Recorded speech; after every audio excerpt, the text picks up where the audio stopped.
Hello folks and welcome to Max Thrust RC, where today we'll be taking a look at the FrSky Taranis X9D Plus.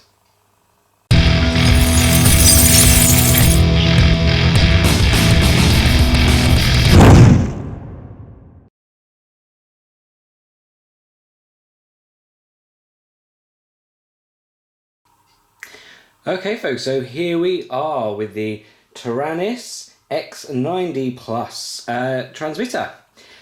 Basically, long story short, I've been using this Futaba T6EX for pretty much the whole time I've been doing RC playing, so it's quite old now. You know, it's a bit limited in the switches, etc. Had a bit of an unfortunate propeller incident there, so I thought I would replace it with this. So let's take the lid off and see what we've got. So we'll remove this, and we are presented with a whole bunch of stickers. First and foremost, catches the eye, so there we go, some FrSky stickers and things. That looks like a manual for the receiver, so we can have a look at the receiver. I'm sure that's in the package. I did get the all-in-one package from Hobby King. Warranty card, some more manuals and instructions and things of that nature, and a quick start guide as well, which you can see right there. Now, the interesting bit. So, let's remove this polystyrene and see what's under here. And there she is. New FrSky Taranis radio. So, there I can see we've got the receiver. Up here we have a lovely new strap lanyard to attach the radio to. So there we go, we've got that. We'll pop that out of the way. So there we go, we've got the FrSky X8R receiver there.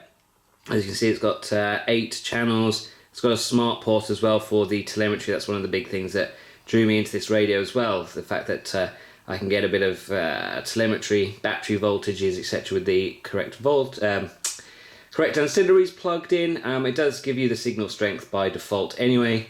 And we've got the antennas there as well. So we'll pop that aside. So that's good. It comes with that, all part of the package. And then, of course, the main event, the transmitter itself. So let's see if we can get this out nice and carefully. It's in there fairly tightly, as you might well imagine. There we go. It's got some gimbal protectors on it. Let's pop that out of the way. So here we are. Here's the transmitter itself. We'll take the gimbal protector off of there and off of there. Now I have got a mode 2 transmitter, so throttle on the left and then rudder on the left, and then all your remaining switches over here. Now, first impressions, a bit of a tactility test.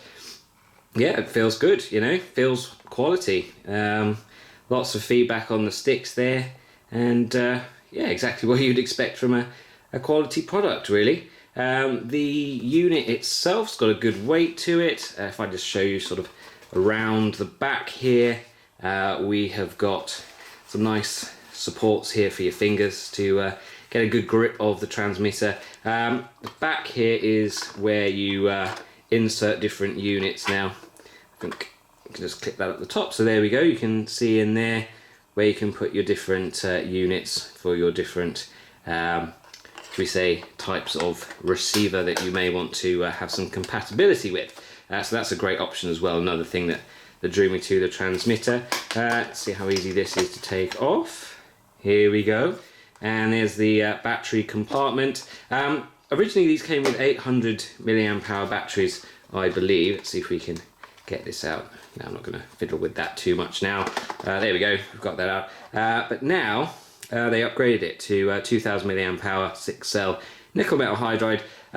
Still, you could upgrade it to a LiPo if you wish, but I think with this 2000 milliamp hour battery, it's a much more viable option now out of the box, as opposed to having to obviously, you know, upgrade the battery straight away.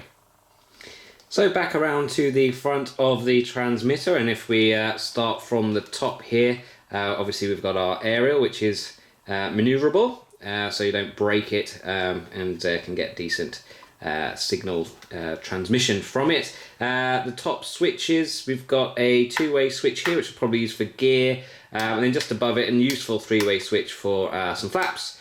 That's probably what I'll use it for. I mean, you can actually, as you can see, they're labelled, so you can actually assign them to whatever you wish, I believe. Obviously, I've had a quick look at some videos, see how this whole thing works, but yeah, I'm going to be learning.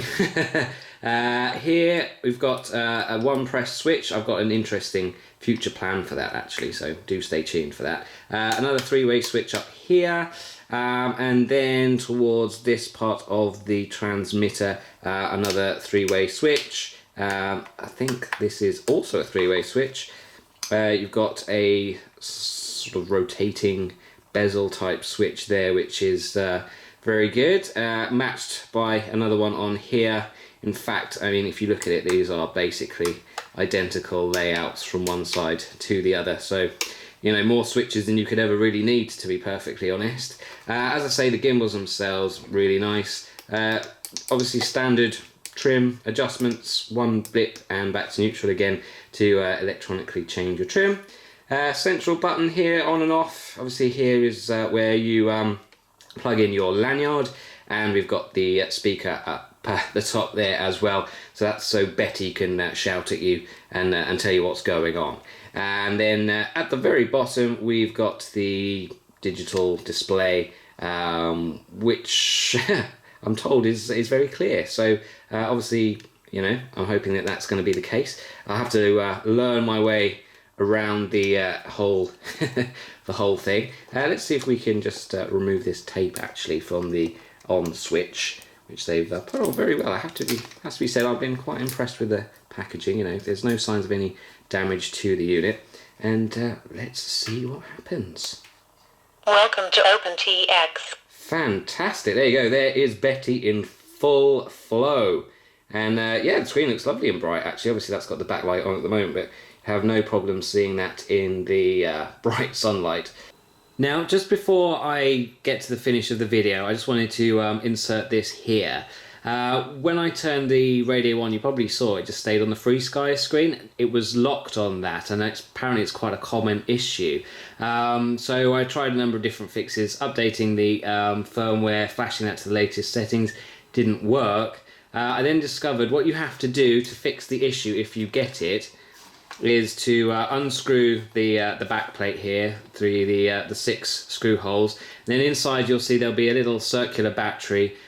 Just take that out, give it about a minute, put it back in again, screw everything back together, and then when you start it up, welcome to OpenTX.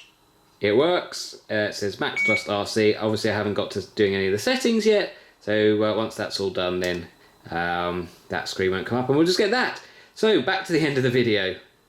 Excellent, well there we go, there's sort of my first impressions. So look, we've got some more slider switches around the side here. Again, they're sort of duplicated from one side to the other. So as I say, I'm going to have to sit down with the manual on this. There's loads of good videos on YouTube of people who have got far more experience with this unit than I have, giving you step-by-step guides on how to use it. So pop those into the search bar and I'm sure you can find a video on whatever function that you want to find.